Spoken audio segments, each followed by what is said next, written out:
Hello everybody, this is Tyler from Today's Passion. I want to do a short video, relatively short, sharing with you my portfolio for long-term investing. My strategy is probably a little bit different, but maybe not too different from others. This is a taxable brokerage from Robinhood. I haven't been doing this too long, so I don't have a huge amount of money in it, but I'm slowly accruing more and more money. Every paycheck, I put some money into it. My strategy at the time is basically to keep it simple, and it's a long-term approach. I'm not doing day trading or options trading just yet. Eventually, I do intend to get some covered calls or some puts, but I'll just pan over here real quick to give you guys an idea on how I invest. The portfolio is this, and I'll scroll down so you guys can see them, but today's date is right there, November 29, 2022. The main majority of my money goes 50% into VTI, Vanguard Total Stock Market. It's an ETF with a low expense ratio. 50% of the money that I invest goes into that. And then moving down, 25% of my money after that goes into the Schwab High Dividend Yield. It's not as low as VTI for the expense ratio, but it's also not high at all. And then after that, I like to dabble in what you, I guess, would call dividend aristocrat stocks.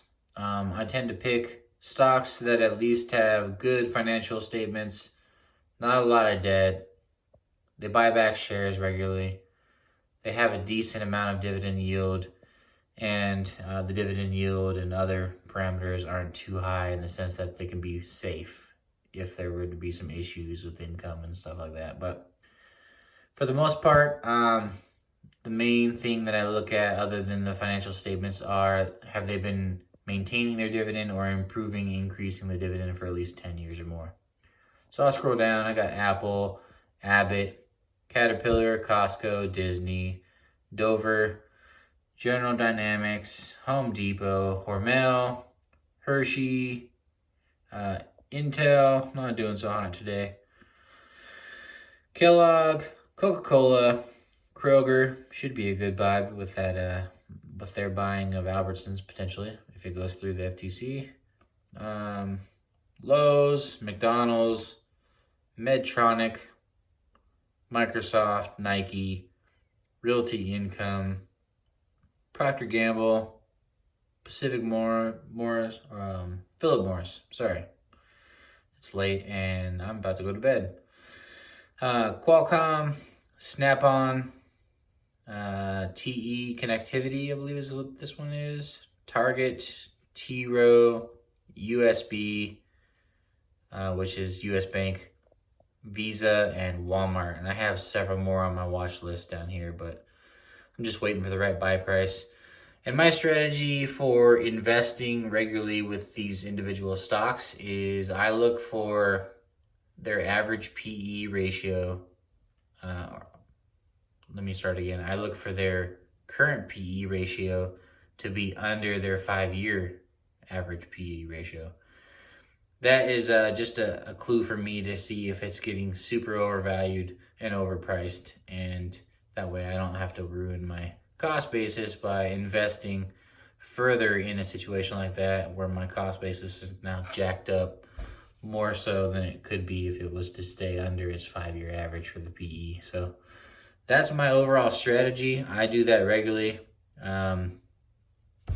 It's nothing special, but I like to collect dividends. This, like I said, is a taxable brokerage. My main focus and hope at some point, I'm not doing the FIRE situation like others are where they're trying to retire in the next 3 years or something, but I'm building this taxable brokerage. I have a Roth IRA as well through my employer, but I'm trying to build this taxable brokerage up primarily through VTI and then the dividend income from the others as I just went through, so that if I can eventually increase my income, find other streams of income to put more money into this faster, if I can retire earlier than what the IRS says I can, I could potentially live off these dividend income stocks until I'm eligible for retirement and then pull from my Roth and if Social Security's around. So that's my overall strategy. Let me know what you think about it. Subscribe, like, do all that good stuff. It's a new channel. Again, I hope people are a little more patient and understanding that I'm working with an iPhone. I got equipment on order. Hopefully it'll be here soon. And hopefully these videos will be a little bit more higher quality and better audio and lighting and all that such. But I appreciate you guys watching. Thanks. We'll see you soon.